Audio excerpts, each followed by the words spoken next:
السلام عليكم ورحمة الله وبركاته. معكم تركي من قناة تركي ملك النحل. رجعنا لكم مقطع جديد. مقطع اليوم أمونج أس وروبلوكس وقصة.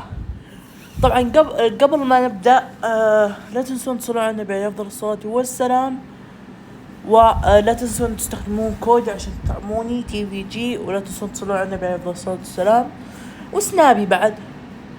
المهم، وطبعا قبل القصة بقول لكم شيء، لكن الحين طبعا في كثير ناس يسألون عني تركي ليش مختفي. طبعا انا نزلت لكم الظاهر، لحظة شوي، نزلت لكم يا شباب، نزلت يمكن اكثر من 6 مقاطع على ما يبدو يعني. المهم ايه منها طبعا انا تخرجت يعني، الله يسلمكم فباركولي يعني، الله يبارك في الجميع. المهم وبس طبعا ما انسى دعمكم على المقاطع، دعم رهيب يعني. خلينا نشوف الحين الاحصائيات. طبعا انتم اساطير، انتم ما تقصرون والله، بس يا ريت لو زيادة اشتراكات مع زيادة تعليقات، لان احس القناة يعني مملة بدون تعليقات. وصح اكثر الناس اللي تتابعني هم الشباب اللي بين 18 وال24. حلو، الله يسعدكم يا رب. واكثرهم ذكر، حلو، واكثرهم من السعودية. الله يسلم الجميع يا شباب. والمهم، ولا تنسون زي ما قلت لكم اللايك، ويلا ندخل على طول. يلا اول حاجة راح نلعب امونج اس. لحظة يا شباب، خلوني بس اعدل شو اسمه هذا. خلوني بس يا سلام. الحين هذا اعلى صوت عندي يا شباب. حلو. خلوني بس نعدل على الايتم شوب. وين راحت اغراضي؟ تكفى وينها يا ويلا يوك يا اخي. ليش حظي كذا؟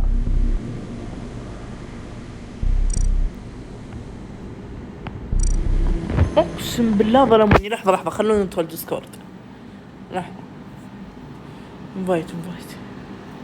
انفايتي هي ولا تسد كلا.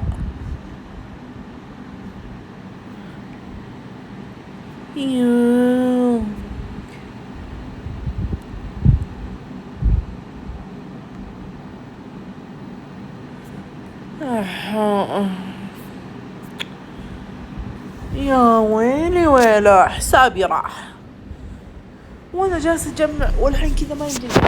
خربت اللعبة خلاص. خلونا نلعبها على روبلوكس. ايه ولا تسد كلا. يا وش، لحظة.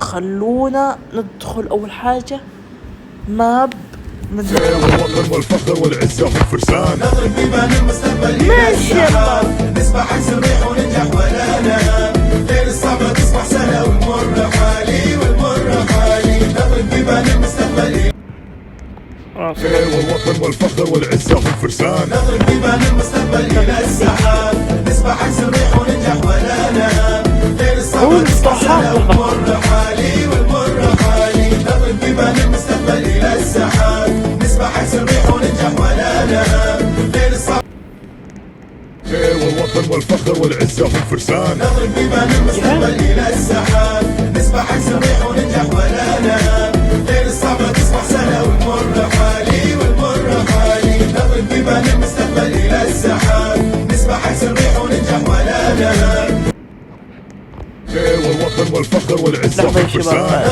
شوي وارجع لكم. بالصوت بيكون ميوت. والوطن والفخر والعزة هم فرسان. نضرب بيبان المستقبل إلى السحاب، نسبح عكس الريح وننجح ولا نهاب. ليل الصعبة تصبح سهلة والمر حالي والمر حالي. نضرب بيبان المستقبل إلى السحاب، نسبح عكس الريح وننجح ولا نهاب. ليل الصعبة تصبح سهلة والمر حالي والمر حالي.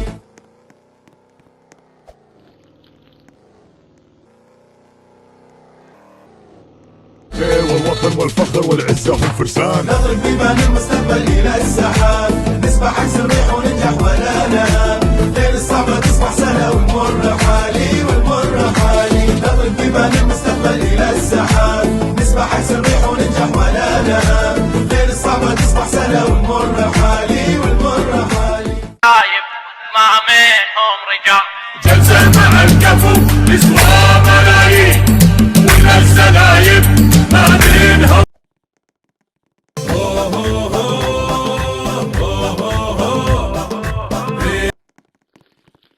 والوطن والفخر والعزة هم فرسان. نضرب بيبان المستقبل إلى السحاب، نسبح عكس الريح وننجح ولا نهاب.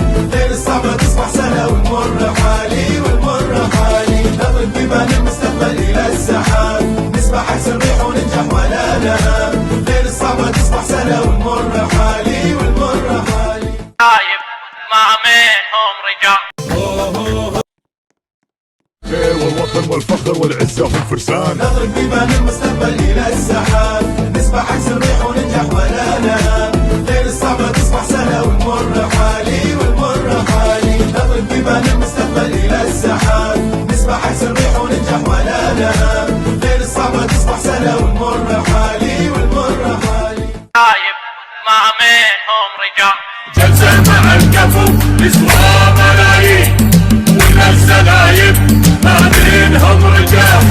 جلسة مع الكفو تسوى ملايين، ولا السلايب مع منهم رجال. واللي مخاوى شرهم مسكين، انا اشهد انهم عاشوا في شقاء.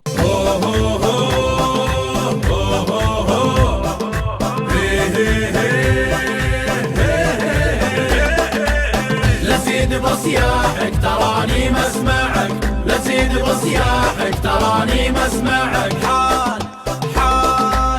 حان التحدي حان والموعد معك على البطولة والبطولة.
طبعا شباب اعذروني بس شوي لانه كان في شو اسمه هذا، كان في شيء، كان يعني في ظرف، اعذروني يعني ظرف كلام، مو يعني اروح واجي.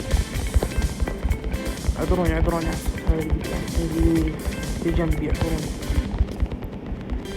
إيه والله يا شباب فكر اني اسوي مسابقة على 900 ريال، ما او حتى مو 900 ريال الا حتى 1000 ريال. فتنصحوني اسوي يعني انا ما باقي شي واروح الحفلة. للمعلومية انا قد علمتكم من قبل ان ديرتي هي الحفلة او اقصد حايل، لكن سكن قرايبنا في الحفلة. هذه المعلومية بس، ولا ترى عادي يعني. اعذروني. يا مرحبا ترحيبته مثل السلام اللي تقلب في كبيرة الصلح. يا مرحبا ترحيبته مثل السلام اللي تقلب في كبيرة الصحو.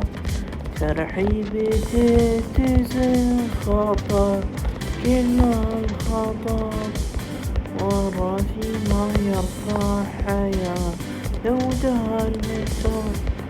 محظوظ بابوك النازل رغم الحياة، طبع فيها ويها ولا تاتي تدور بها كريرا لها تنازح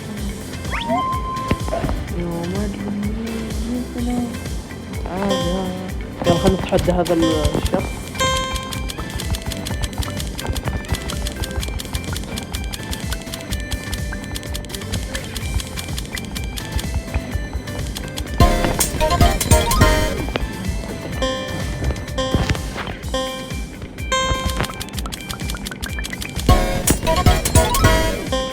بيصير عشان بدل بالصف.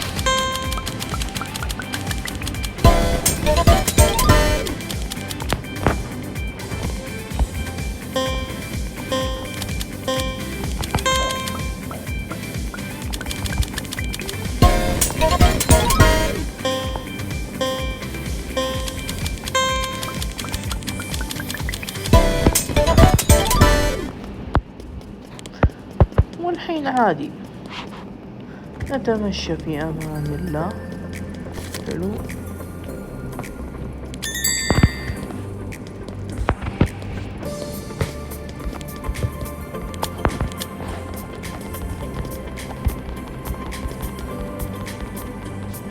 والله من 10 جميل شنو. تخيل يا شباب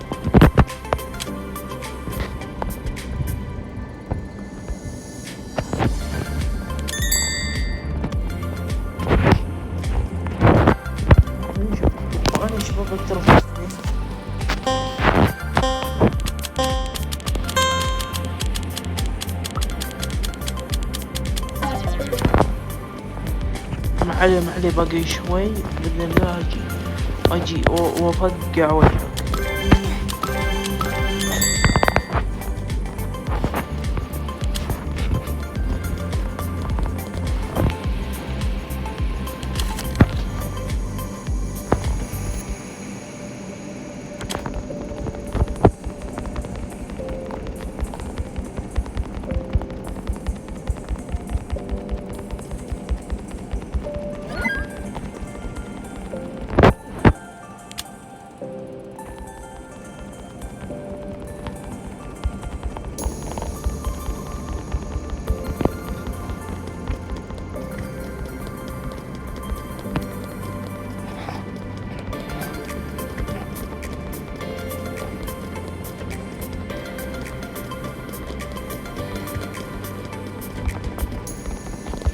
شوفوا يا شباب الحين انا جالس البل. يا سلام على هالكريم. ما عليك يا أستاذ، راح أجيك عليك، راح أجي ومرجعك.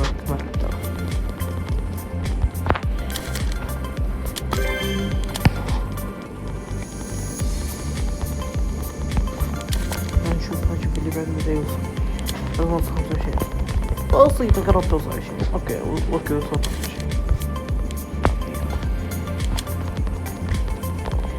كيف ما وصلت 25؟ خلاص طيب 26 وصلت.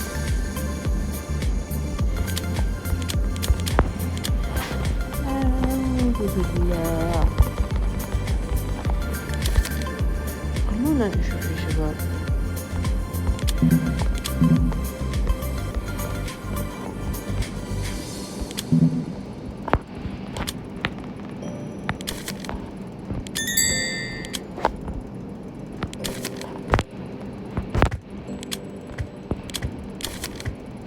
طبعا صح يا شباب، في تطبيق رهيب يخلي صورتك معضلة،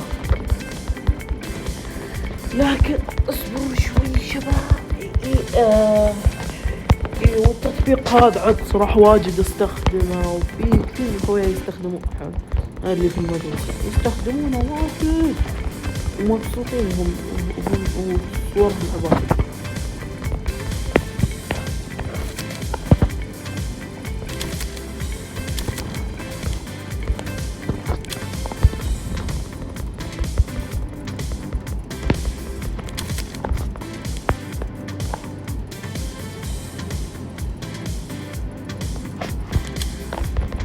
لازم نجيب 45,000 تو ندري. يا مرحبا تحية بك مثل عسانا اللي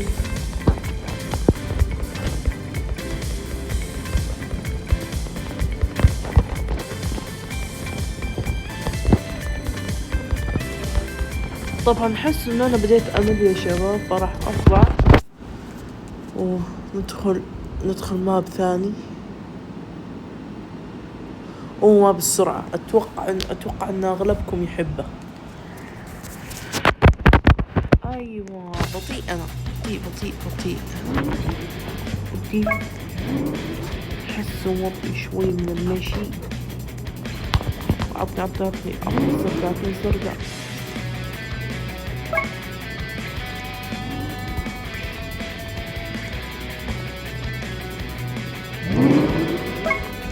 ما بيعرف سباق تو لبني بطيء.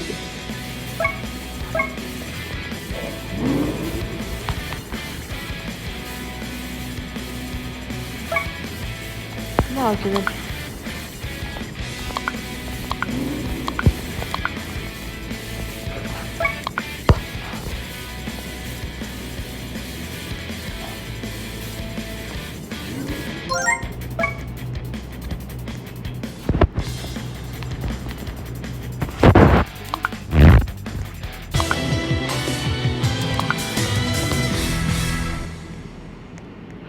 خلونا شوي نفكر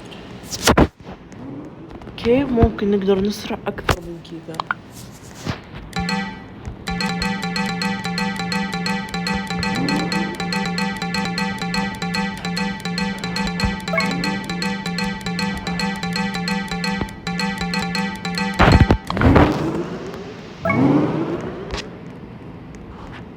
تقريبا بديت بشيء طبيعي.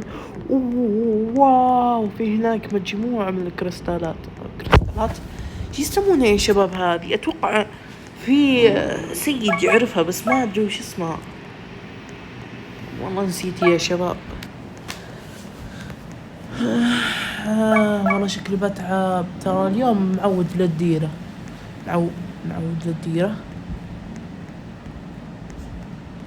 بروح للديرة.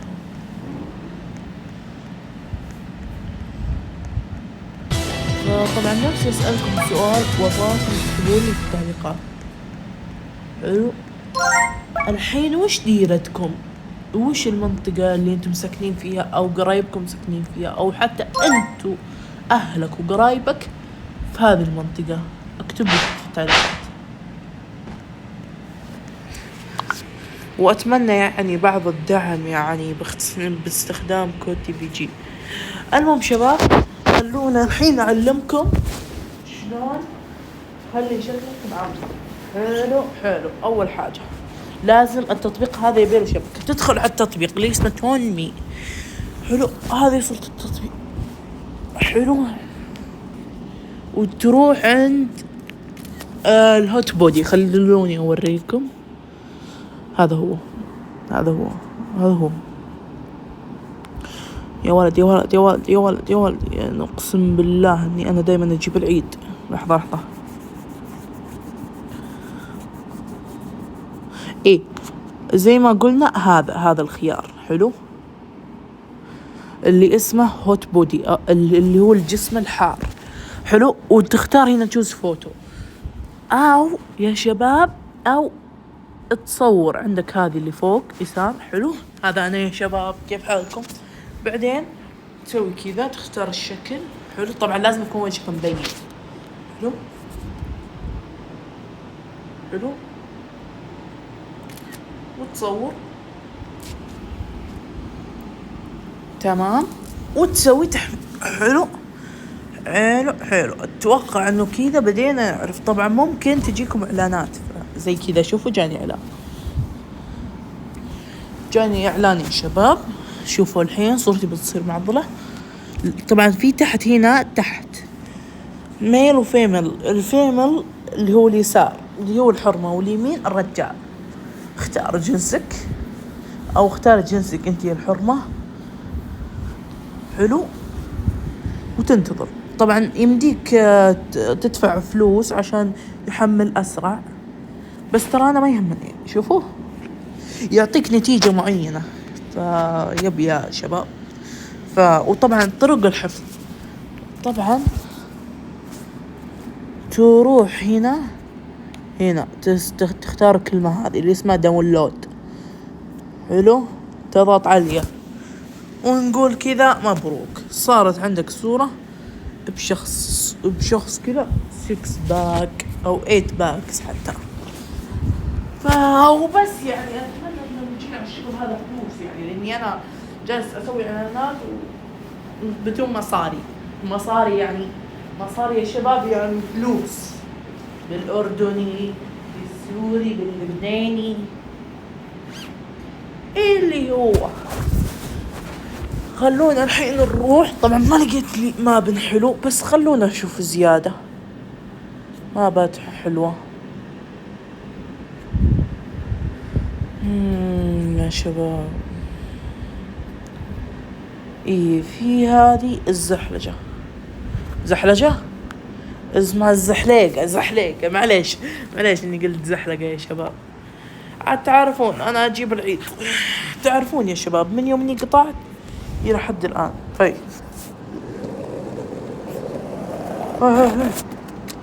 هاي ليش كذا؟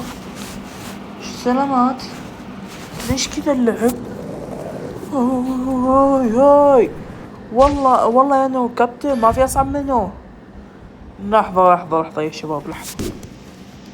اي كذا عدلوا. ترى اقسم بالله اني اكره. لحظة يا شباب، هو لازمني افعل. حلو كذا، تمام. راح وقتي، يلا بسم الله.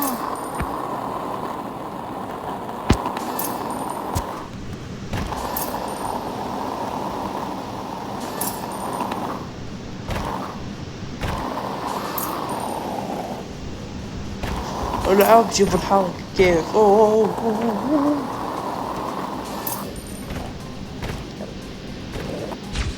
لا الله يقطع تلا يا قشر حظي. امزح والله اقسم بالله اني احس اني ما اشوف. يا شباب احترموا نفسكم شوي. مو انتم يا حبايبي الحلوين. انا اقصد اللعبة تكون لطيفة ولا ترفع. عندي عمة اسمها ترفع يا شباب، الله يحفظها ويخليها لي، والله يحفظ لكم عماركم كنت نفسي اسوي حركة. ما علي بسويها. شفت سويت يا اخي يا الله.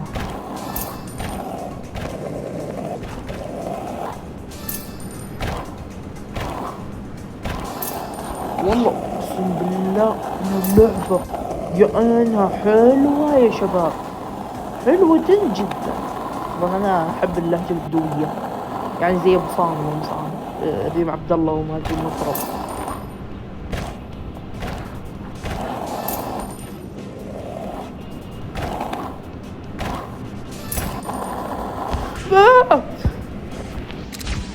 يعطيك العافية. اوه طرح هذا حق الموت وانا توني ادري. بس بيم بريم بريم بريم بريم.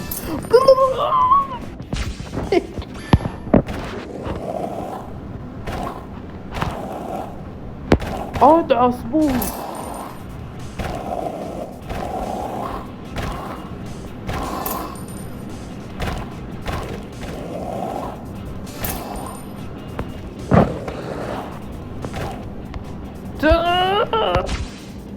كان نشوف في برج، هذا البرج الباريسي، بس مو برج يعني خلينا نقول مو برج ايفل. هذا اتوقع انه برج خليفة، لان برج خليفة يوصل للسقف. وطبعا السكوتر يعدي من تحت الخاكس مدري شو اسمه. شباب اقسم بالله اني مستعجل وما ادري ليش.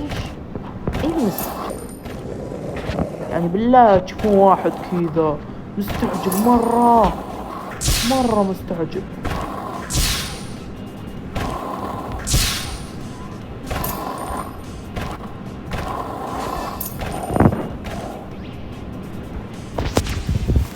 اقسم بالله المكيف غرفة خوي جامدة. امزح اقصد غرفتي جامدة. معليش عاد كلمة قلت شوي، بس هو يعني مو خوي غرفتي انا. معليش انا يعني من كثر حبي لخويي، فهمتوا؟ تعرفون انا كثر حبي لخويي صالح، تعرفون انتم. وكيف قناته بالله يا شباب؟ ابغاكم تكتبوا لي رأيكم في التعليقات. يو والله يا انها القناة يا حلوة. يعطيك العافية. شكرا. والحين ولا عاين شوف يقول لك استغل الفرصة.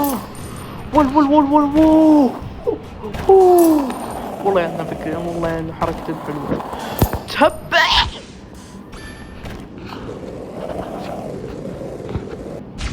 يعطيك العافية.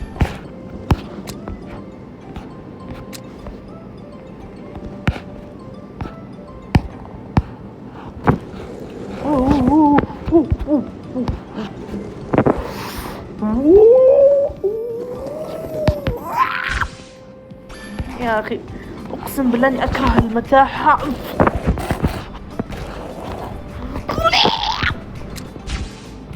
يا الله كنت استخدمت الموس.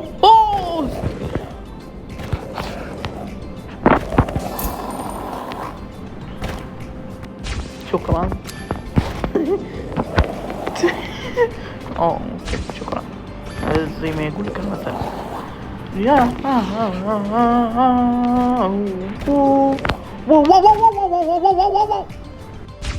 يا الله. ايه ولا تسد. شكرا. يا اقسم بالله ابتلشت انا هنا اموت يا اخي. تبغون طلعوني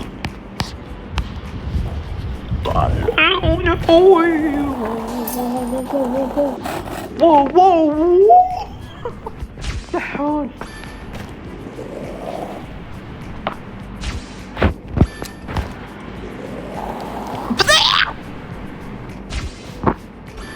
شباب انا اشفيني اليوم، اشفيني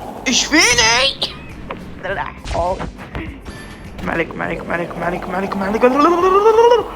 اشوا. شفتوا يا شباب؟ تركي يجيبها، مو مثل عبد العزيز الفريحي. امزح. هذا خذ حقه. خذت حقك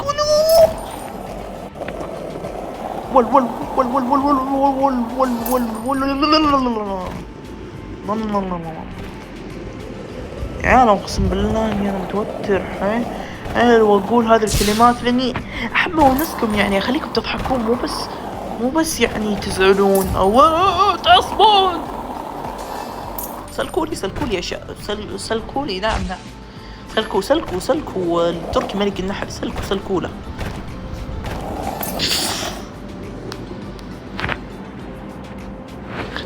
تكفون والله اني اكره المتاهة. والله مو اكره المتاهة، اكره الشيء اللي يذبحك يكون على شكل متاهة. خشيت فيها وانا ما ادري. اوكي شكرا.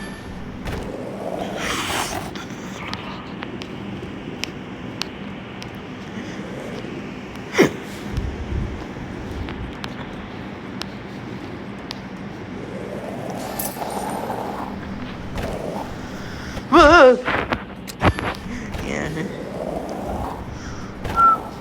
اوكي انا طلبت اني انط فقط. طلبت اني انط.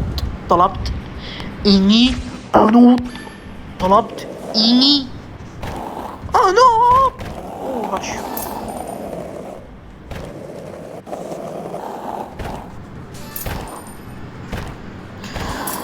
يا اوكي انا اقسم بالله عمي يبكي عمي. يا اوكي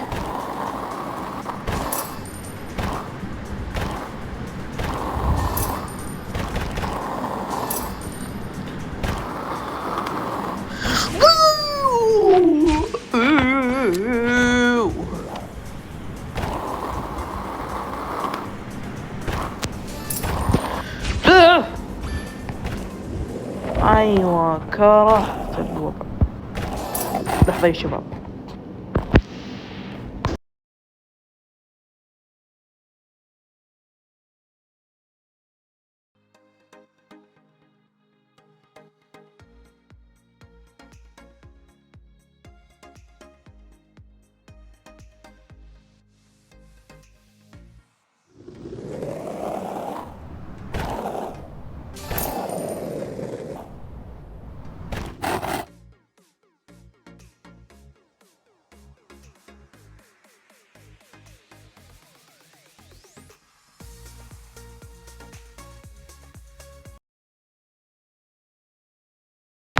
معليش شباب اعذروني يعني دخلت امي علي وش اسمه هذا. دخلت امي علي بس يعني كانت تكلمني في موضوع بسيط يعني. اعذروني يا اخي، امي دائما تطلب مني اشياء كثيرة. عجبكم الصوت هذا ها؟ يا والله يعني صوت يهون القلب. اوكي شكرا.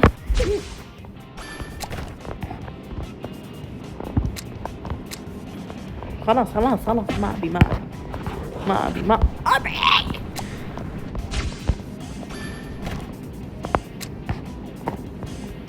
شباب ابي اسوي انفايت.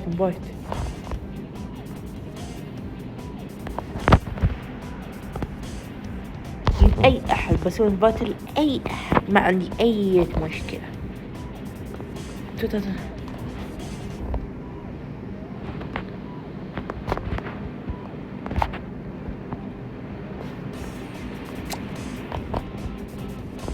لحظة يا شباب ابي اسوي مرة ثانية. ما شفتوا شيء يا شباب.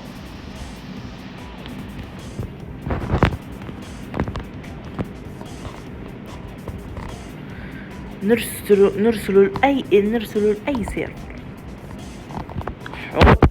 ليش ما يرسل؟ خلاص ما في مشكلة. كان علي اني استخدم البوست. تينج تينج تينج تينج تينج تينج تينج تينج. اول اقسم بالله يا عيال اني اوكي. شباب بديت اوكي. شوف شباب، هذه يبيها شوية ذكاء مختلط شفتوه؟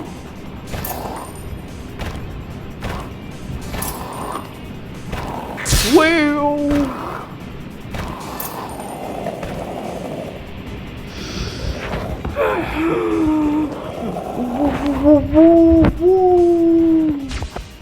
شباب اعذروني، اروح الحمام دلوقتي وحرجع لكم تاني. استمتعوا بقى، سكبوا الفيديو، سووا سكيب للقطة.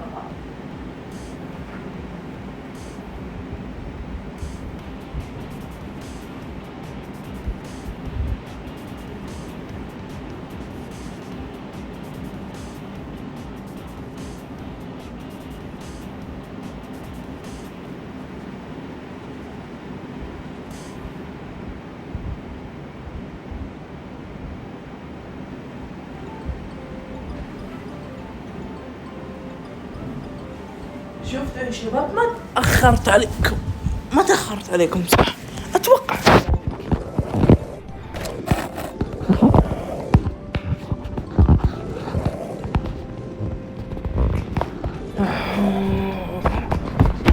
لا حول يا عيال، لا حول.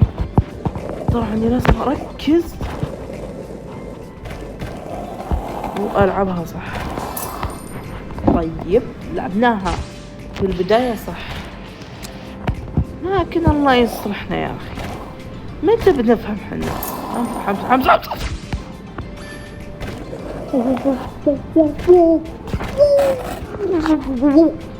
شكرا.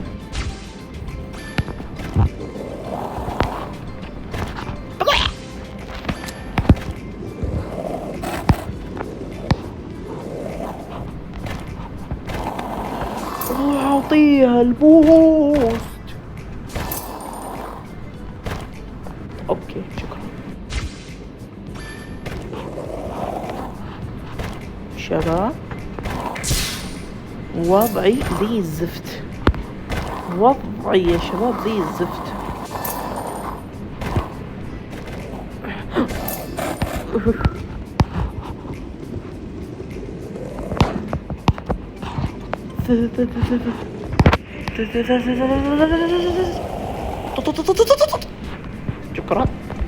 شكرا. كملنا من تحت، الباقي كملناه من تحت والمفروض نكمله من فوق. والله اني راعي دراما اسطوري شباب. طبعا انا ابي امثل يا شباب بشكل علمي، والسالفه اللي ابي اسولف لكم اياها حق جاك العلم، او احدى ممثلين جاك العلم، واتوقع انكم ما شفتوه. طالع لي سنابه، اقصد نعم سناب، ورجال محترم ورزقه. اعذروني يا شباب، بس يعني احب الامور هذه، فتكفون اخر مره، والله اخر مره والله ما اعيدها من قبل خلاص.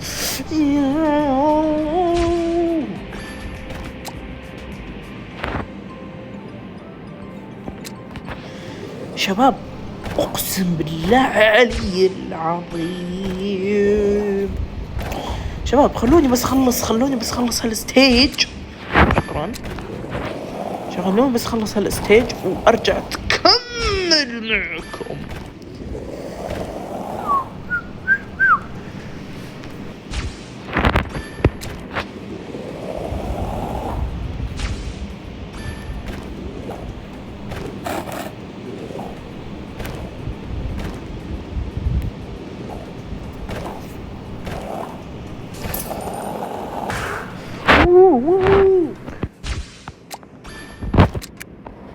خلوني اشوف حظي، بس خلوني اشوف حظي.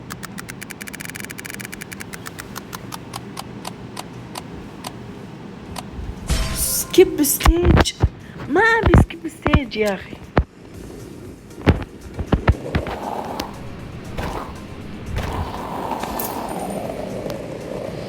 ما فهمت يعني ما فهمت ما تم استخدامه. غريب يعني، غرباء ونص، ما صار شيء. شكرا. بس ما فهمت شنو يسمونه السكيب هذا، الفوق سكيب. بس ما ادري يعني يقول متى تبي تستخدمه. توقعون يا شباب، توقعون. يا الله والله يا عيال، اقسم بالله العظيم. شفتوا حول يا عيال، اقسم بالله انها ترفع الضغط شويتين ترفع الضغط شويتين. خلينا نستخدم. اوه عرفت كيف استخدامها.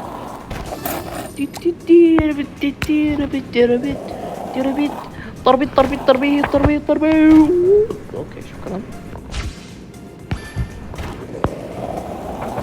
هناك في فوق نسبة، هذه ما ادري وش نسبتها، ايش يقصدون بالنسبة؟ يعني نسبة الموت. استغفر الله. بس لحظة، لا تقول احنا رايحين ندخل داخل هذاك البرج اللي هو اتوقع انه مثل برج الخليج العربي. شوف والله يا شباب، هو شكله مبين ان برج خليفة، بس من تحت المفروض تحط 3 دوائر.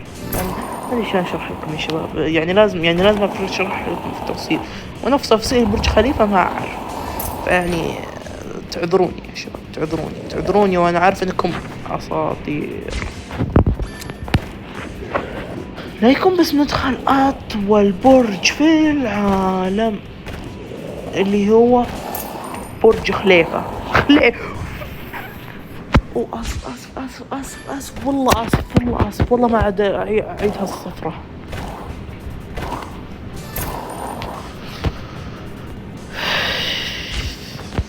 مين فيكم يا شباب تابع الشرار، مسلسل الشرار، مرزوقة، عندما يكتمل القمر، سكر سادة؟ اتابع هذول المسلسلات، بس سكر سادة تابعت منه نص حلقة واحدة، ولي اول حلقة بس. وطلع انه مريم عبد الرحمن ممثلة شباب البوم الشهيرة اللي هي اسمها مريم عبد الرحمن، هي اصلا المسلسل. يا الله، ترى اقسم بالله كذا يطفش كل شوي تموت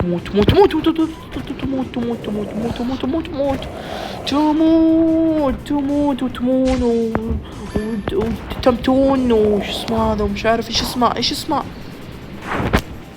شباب يا ريت اني بقيت هذا الوحيد. هل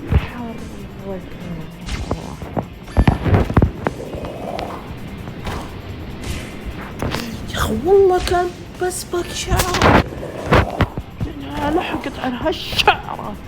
شفتوا قبل لا يلطشني قبل لا يتوشني طحت. ما شاء الله تبارك الله. لأنه ليلى عبد الرحمن إيه شباب، مين فيكم يعرف ليلى عبد الرحمن ممثلة؟ أمزح. مين يعرف فيكم مريم عبد الرحمن ممثلة شباب البوم ممثلة جاك العل؟ هي ممثلتين من مسلسل جاك العل، يا وواحدة منها تهبل. امزح يا شباب، بس يعني تمثيلها يا ما شاء الله. البنت هذه يعني وشو عتيبية حلو، 2 أنا عتيبيات حلو، واحدة منهن حلو قلدت الجميع وما حد قدر يقلدها. ما هي هذه ممثلة سعودية وش اسمه هذا وتحب. والله يا شباب جالس اسمع اصوات والله العظيم غريبة. أعوذ بالله من كلمات الله التامة من شر ما خلق. شباب اقسم بالله بديت اقسم بالله اني بديت ايه خلاص عشان كذا مرعوبين.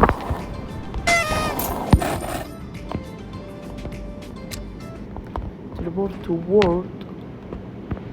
سوي سكيب بس سوي سكيب. لحظة، أنا وين؟ لا تكفى إلا غيرها. يوه دخلنا عالم ثاني. يا وين يا قشر حظي قشراه. وتقول هذه الممثلة هذه الجملة. حلو. من هي؟ هل هي ريم عبد الله أو هدية العتيبي؟ هدية العتيبي اللي ممثلة دور واضحة، وريم عبد الله الممثلة ماخذة دور صامر.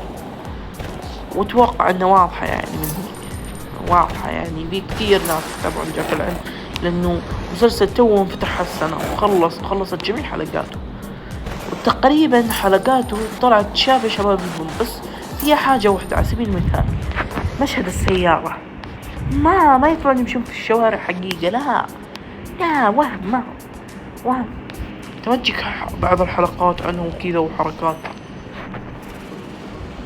حتى شوفوه في حلقة كواليس أو حلقة اسم العنوان فيها شيء ما شفتوه، اللي هي آخر وحدة، وفي الحقيقة الناس اسمها الكواليس، بس ما أدري ليش حطوه شيء ما شفتوه. حتى في كواليس طاش العودة. حلو. كان اسم الحلقة طاش ما شفتوه.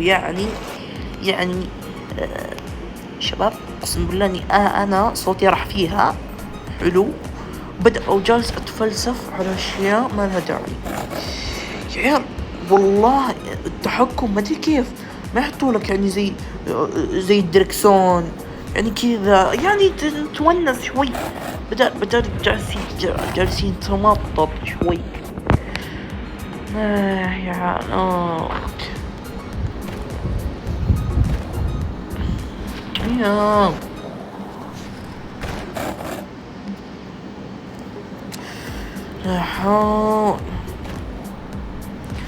يا عيال والله ما ادري شلون تعدونها انتم. في احد جيكم قد جرب فيكم الماب؟ تكفون يعني وضيفوني في سيرفر الديسكورد الله يعافيكم يعني. وسيرفر ديسكورد ضيفوني في سيرفر الديسكورد يا شباب. اوكي.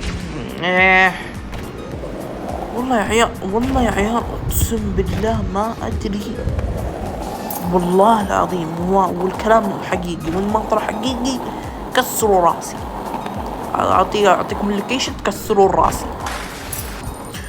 ايوه يا شباب يا شباب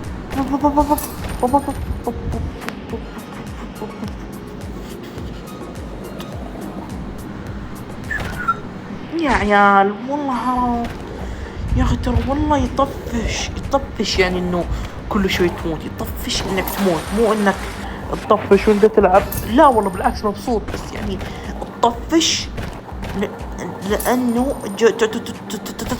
تموت. هذا اللي كان قصدي. تموت ولا تموت. دخل في صبتها الله يسكها الصبة.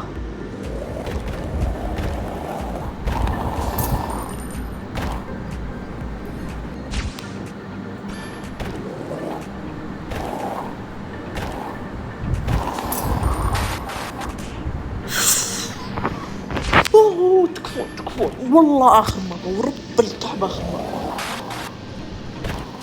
يا ويل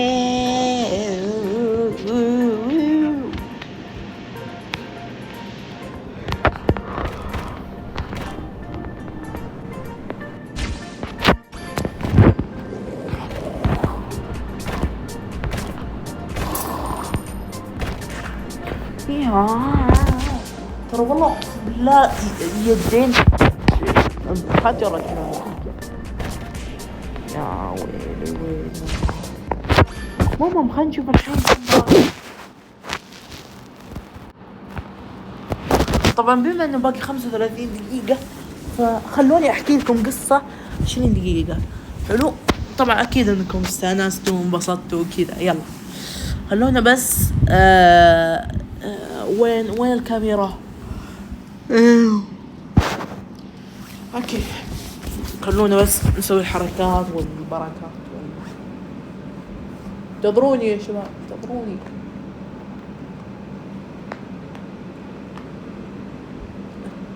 طبعا قد سمعتوا عن خامات التميمي،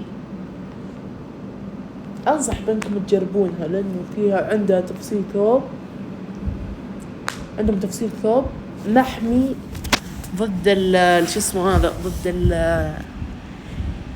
ضد ال يعني والله نسيت من كثر اني جالس اهتم بالقلاب. هذا مو القلاب اللي انا اخترته، ابوي اللي اختاره والله يعني ليس.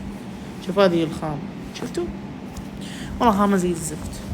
المهم خلوني احكي لكم اول حاجة قبل لا ندخل في القصة. خلوني احكي لكم الموقف، والموقف موجود في السناب عشان ما تقولون عني كذاب.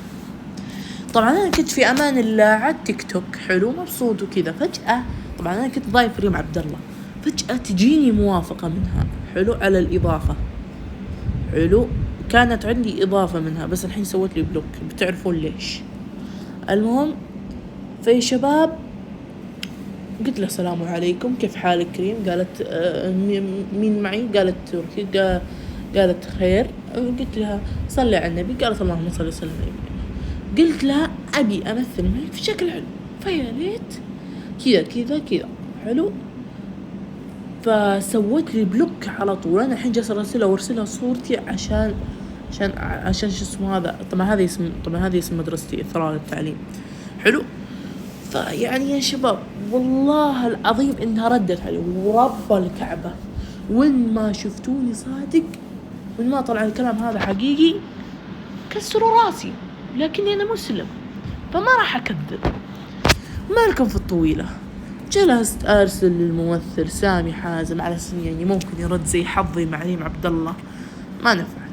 جربت ماجد، ما ضبط، حلو، ما لي داعي احاول زياده. خلونا نجرب شو اسمه هذا، ممثل ثاني او ممثله. انا بكتب اسم ممثله في جاك العلم.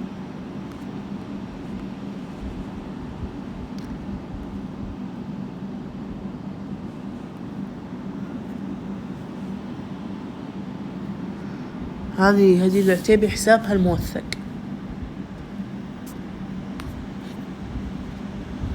ايوه شوفي السنابات. انا ليش سويت اضافه؟ عشان اقدر عشان اشوف مصدر ادخل حد المقاطع.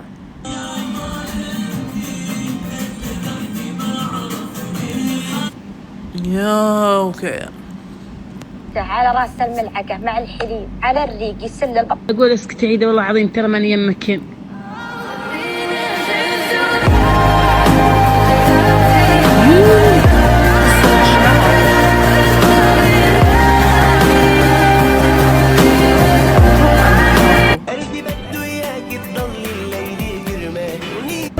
بابي لك قبل لا تطق. اوكي ما انكر انها فكرة حلوة اني انا اصور كاميرا في تيك توك. الله شو حاجبي كل مكياج عدلت لها الحاجة. هذا سناب وهذا صورة حسابها. لحظة، هذه صورة حسابها، حلو. هذه فوق اول وحدة، اقدر شو اسمه هذا دردشها الحين، ما في مشكلة، ما لنا داعي. ندخل في القصة يا شباب، حلو. اوكي خلوني احكي لكم القصة. اوكي، يقول صاحب القصة او يقول صاحب القصة اسمي حاليا عبد الله، اقصد اسمي عبد الله. طبعا بحكي القصة بسيرة انه كأنها حصلت معي او يعني صارت معي، بس هي بالاساس ما صارت معي. لحظة، المهم يقول صاحب القصة اسمي عبد الله، عمري حاليا 38 سنة. وطبعا خلونا نرجع نسوي شقلبة بالهواء ونرجع على سن 19، حلو. ومن هنا بدأت القصة. في امان الله كنت رايح المدرسة، حلو، وفي امان الله، حلو، اشوف المدير. طبعا انا بالعاده اتاخر لانه ما عندي وسيله مواصلات، فعشان كذا واحتمال انه بعد اليوم هذا اغيب، ما علينا. فقالت لي المدير ليش تأخرتي؟ قلت لها والله يا شو اسمه هذا، والله يا حضرة المديرة انا يعني ما عندي وسيلة مواصلات وش اسمه هذا، وطبعا احتمال اغيب بعد هذا. لا لازم تشوفين وسيلة مواصلات. اسمعي يا طويلة العمر، بخليك تسجلين بباص وتروحين وتقعدين حلو، ويعني وتقعدين ساعتين كاملة حلو في شو اسمه هذا في الباص، وبعدها عاد تدبرين عمرك. وش قلتي؟ قلت لها 2 باص اوكي، بس قلت لها ممكن تكون نبدأ من السنة الجاية حلو، لاني ابغى اتخرج وش اسمه هذا وكذا طبعا انا كنت في صف رابع يعني. قالت لي ما في، حاولت قالت لي لا تحاولين. مرت الايام حلو، وكلمت واحدة من المعلمات تروح تقنعها. والله لك الحمد، والله يحفظ هذه المدرسة من كل شر حلو، قدرت تقنعها حلو، وصرت اروح بباص. فمن بعد 2 أسبوع كذا حلو، قالت لي المدرسة خلاص اقصد قالت لي المديرة شو عندك هالمرة تأخرتي وجيتي مع ابوك حلو. طبعا زودت المدة المديرة إذا ما تدرون. فقلت لها والله يا أستاذة والله إنه الباص يجي بدري مرة، وأنا يعني لازم أستشور وأحط مكياج بعدين قالت لي المديرة المكياج ممنوع، وانتي ليش تبين تحطي مكياج؟ فقلت لها والله أبد، أمي قالت لي حطي مكياج عشان تصيرين جميلة وكذا. فقالت لي ما عندنا بنات حلو يتمكيجون ولا يعني اوكي ما في مشكلة يحطون روج، بس يعني مكياج ما اسمح لك يا بنتي. فقلت للأبلة تكفين وعيت حلو. فشلت الميك اب والمكياج، يعني شلت كل شيء يخص المكياج الا الروج. قالت لي عادي مسموح.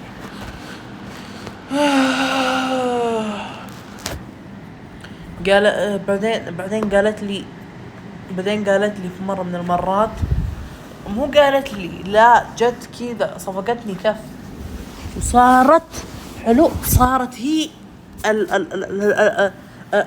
المربية لجميع الفصول، يعني تربي الفصل حلو. ما ادري كيف يعني، لا تسألوني، مو انا اللي اخترعت القصة. إيه، لكن في قصة بإذن الله اني اول ما استلم الجوال ويصير لي بدون ما ابوي يسحبه، اوعدكم اول مقطع ينزل حلو، مو شورت، لا شورت اللي هو مقطع قصير، لا مقطع طويل وعن قصة شو اسمه، قصة مؤلفة يعني حلو، وباسمي انا حلو مؤلفة ومن المهم اوكي شباب والله اقسم بالله بس فك المهم يا شباب وبنات،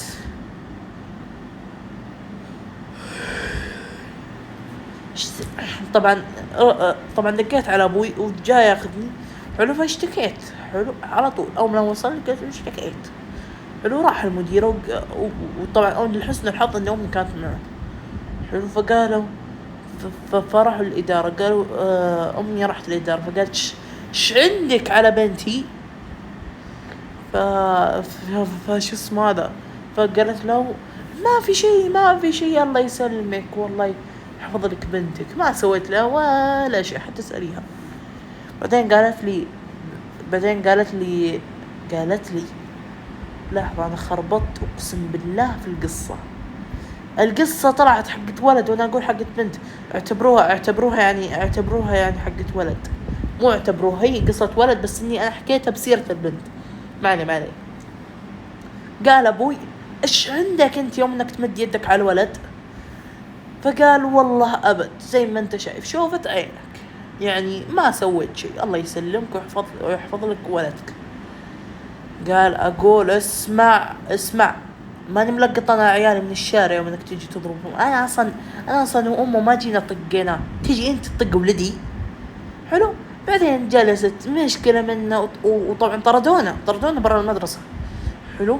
فأبوي بلغ الشرطة وسجنوا المدير. حلو. بنفس اليوم وبعد ساعتين من الاتصال دقوا علينا الشرطة، قالوا تعالوا بالمحكمة. حلو. رحنا المحكمة، سألنا القاضي وش تبون وش تبون نحكم عليهم. فقال يا ولدي القرار هذا لك، أنا ما راح أتكلم. قلت له أبغاه 20 سنة سجن. حلو. وحبس انفرادي. طبعا أنا كنت أفهم في السجن وكذا. حلو. وأكل ما يطيقه. قال القاضي أبشر ولا يهمك. أنتم تعرفون كيف أكل السجون أو يعني الله لا يبلاني مثل ما بلا الويل. الله لا يبلى الجميع. الله لا يبلى الجميع. مثل ما بلى المدير هذا. المهم يا شباب، طبعا هذا مو قصدي تذكروا. المهم يا شباب، حلو.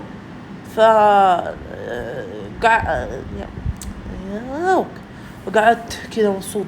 طبعا قال القاضي حاب أضيف لك 100 جلدة للمدير. حلو. قلت لا تخليها 100، خليها 250 جلدة. طبعا مستغربت يعني لهالدرجة. طبعا استغربت أنا تركي، استغربت لهالدرجة عبد الله وش وده هذا. حلو. فقال 250، فقلت 250 جلدة تكفي. حلو. قال القاضي أبشر ولا يهمك، حاب تطلب مبلغ. حلو. طبعا أي شيء اسمه هذا كان ينضرب فيه أو كان يفكر فيه إنه يصير فيه صار في المدير. حلو. فطلب مبلغ 250,000. حلو. فقال أبو ارفع السعر يا وليدي. قلت 600,000. قال بس الحين أبوها الحين أبو الشايب بيدفع 500، هي 600 ولا 500؟ أتوقع 600. 600 يحولها كاش بعد. يلا شو بدك أكتر من كذا. حلو. بعد شهر من المشكلة حولوا لنا الفلوس. حلو. وجلس يخيس. حلو. لما وصلنا لعمر 38. وقتها كان زواج أخوي. حلو. فجلس زواج أخوي. حلو. وما شاء الله كان الزواج رهيب. رجعنا البيت، وجدت الصباحية. حلو. لبست أنا وأخوي نفس الطاقم، طقمنا في كل شيء، العقال والشماغ والبشت والإكسسوار. الإكسسوار اللي هو الساعة والخاتم والشي اسمه هذا والشي اسمه هذا. وبعد وش يلبسون الرجال؟ والسبحة. وكنا ماسكين عصا الصقر. طبعا أنا عمي عنده صقر اسمه عبدان، أقصد عصا صقر اسمه عبدان. مالكم في الطويلة، راحوا لشهر العسل إلى تركيا وقعدوا هناك 3 شهور. حلو. ما بالغ يا شباب، والقصة حقيقية 90%. فأنتم وش رأيكم؟ يعني حس 3 أشهر شهر عسل، أبغاكم تكتبون رأيكم. حلو. رجعوا شهر عسل مكسرين. حلو. طبعا من بعد شهر من رجعتهم من شهر العسل، حلو، تعبت زوجته شو اسمه هذا. وكنت أنا ورحت المستشفى. وطبعا أنا رحت على أساس بيخطب. اكتشفت إن هي حاملة ب5 توأم. تخيلين 5 توأم، 3 عيال وبنتين. يا ما شاء الله، والله إنه حظ حلو. أتمنى الكل يرزقك مثل هذا الحظ وأعلى إن شاء الله. والله إني أنا مستعجل على زواجي، ما أدري ليش.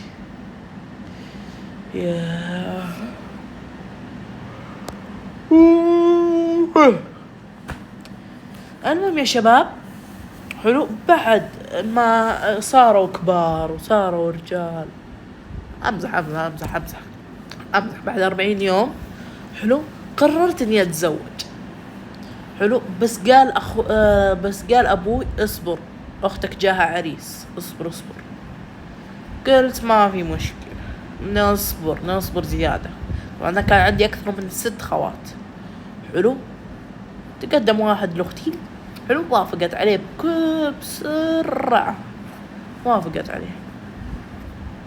حلو طبعا لانه كانت تعرف يوم انه كانت صغيرة.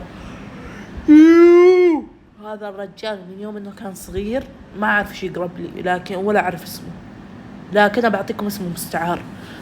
خلينا نقول اسمه عبد الكريم هذا كان مع اختي يوم اني صغير، يوم انهم كانوا صغار وكذا. هذه اختي الكبيرة مو اختي الصغيرة. كانوا مبسوطين وش اسمه هذا كبروا. حلو وكذا حلو.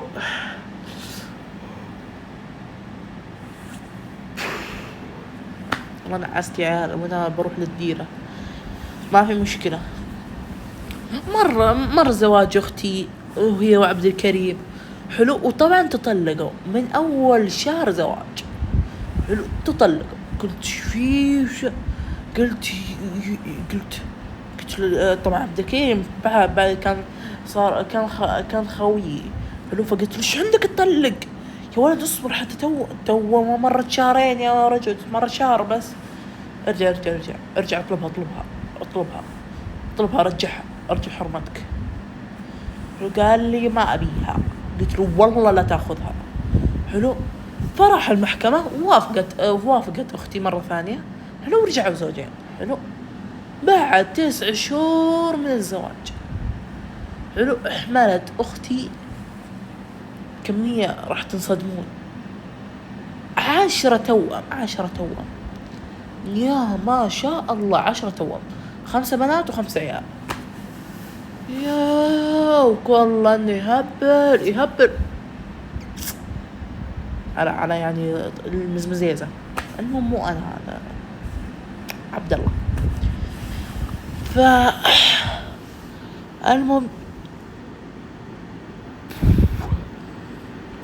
المهم يا ما شاء الله على العدد.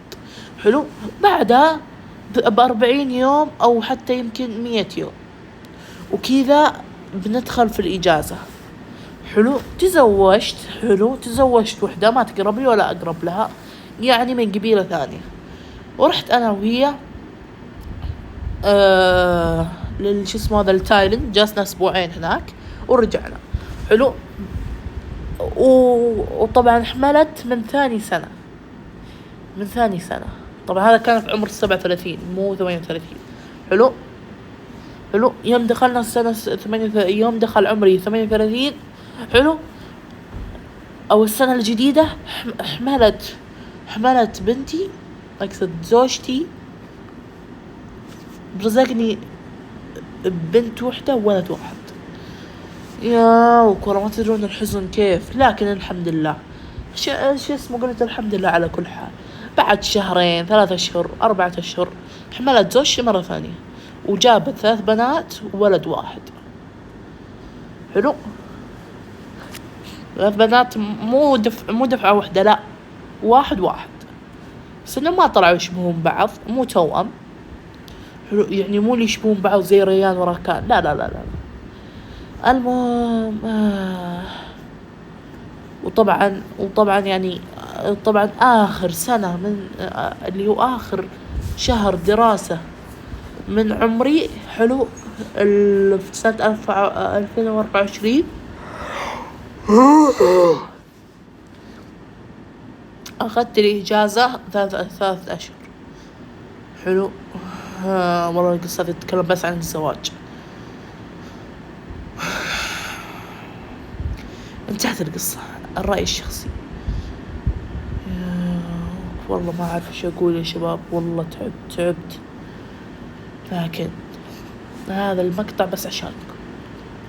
حلو وبكذا وصلنا لنهاية الفيديو. لا تنسون اللايك والاشتراك وتفعيل جرس التنبيهات وكل اللي تمشون ما ننسى الفيديو. لا تنسون على النبي عليه الصلاة والسلام. وطبعا لا تنسون موضوع طبعا المعلومية، بعطيكم خبر ان 4 ممثلين او 5 ممثلين من شباب البوف من جاك العلم بيجون الشرقية ثاني ايام العيد، فحلو. فاذا انت في الشرقية حظك حلو. لكن ابي اوصل لكم الخبر عن طريق انكم تشوفون على السناب. حلو. ندخل سناب مين وانا ما اذكر كان في اي سناب. اتوقع انه في سناب ريم عبد الله. لا مو في سناب ريم عبد الله، في سناب اتوقع الممثل ماجد مطرب. للحين مو في سناب ماجد مطرب. اجل اكيد في سناب سامي. يب. السلام عليكم. انتظرونا ان شاء الله تعالى خالد منقاح في مدينة الكوبرا الترفيهية. وخالد من معايا هاني العتيبي وسامي حازم وعلي الحميدي وخالد البقمي. كونوا معنا في جوائز ومسابقات. الحق ما تلحق بحط كل التفاصيل. الله يعطيكم العافية. شكرا. السلام عليكم. انتظرونا ان شاء الله تعالى في الدمام في مدينة الكوبرا الترفيهية. من معايا هاني العتيبي وسامي حازم وعلي الحميدي وخالد البقمي. دور نجر البخيل. يا هلا والله. حلو.